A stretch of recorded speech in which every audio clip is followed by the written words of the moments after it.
Hello বন্ধুরা, good morning, welcome back to my channel. তো এই যে শ্রেয়সী ঘুম থেকে উঠেই ওই জানলার কাছে বসে আছে ব্রাশ নিয়ে। ওকে মানে আজকে ফার্স্ট ওর স্কুল। এতদিন দিওয়ালির ছুটি ছিল, 20 দিন ছুটি ছিল। আর এটা যদি বাড়িতে থাকতাম ওয়েস্ট বেঙ্গলে, তাহলে এই মায়ের বাড়ি এই আমার বাড়ি করে ঘুরে বেড়াতে পারতাম। তবে এখানে এত দূর থেকে যাওয়া তো সম্ভব না। আর উল্টে আমরা এই কয়দিন মানে 2 মাসও হয়নি এসেছি কলকাতা থেকে। তো যাই হোক, ও একটু ঠাকুর ঠাকুর প্রণাম করে নিল, দিয়ে এই যে ওকে দিয়ে চলে এসেছিলাম স্কুলে। আমি যাওয়াটার ভিডিও করতে পারিনি। আর আনতে যাওয়ার সময় ওর পাপা ওকে নিতে গেছিলো, যেহেতু তোমাদের দাদা ভাই এসেছিলো একটু বাড়ি ডিউটির পথে। আমার ফোনটা খারাপ হয়ে গেছিলো, তো ও সাথে সাথে চলে এসেছিলো ফোনটাকে ঠিক করতে, যেহেতু এখন ফোন ছাড়া কিছুই হয় না।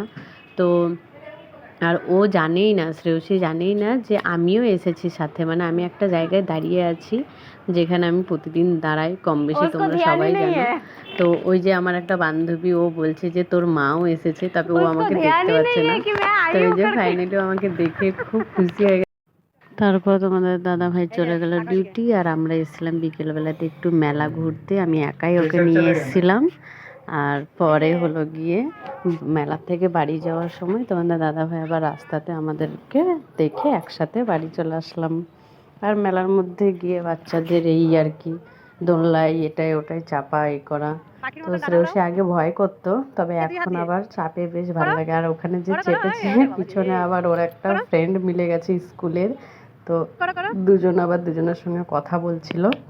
আর আমি একটা কাঠের মানে সিঁদুরদানি নিয়ে এসেছি। মানে ওটার মধ্যে হয়তো অন্য কিছু রাখা যেতে পারে, কর্পূর টর্পূর, তবে আমি সিঁদুর রেখেছি, খুবই সুন্দর। অন্য একটা ব্লগে দেখাবো। তো আমি অনেক দিন ধরেই চাইছিলাম ওরকম, তো ফাইনালি এই মেলাতে পেয়েছি। তো যাই হোক।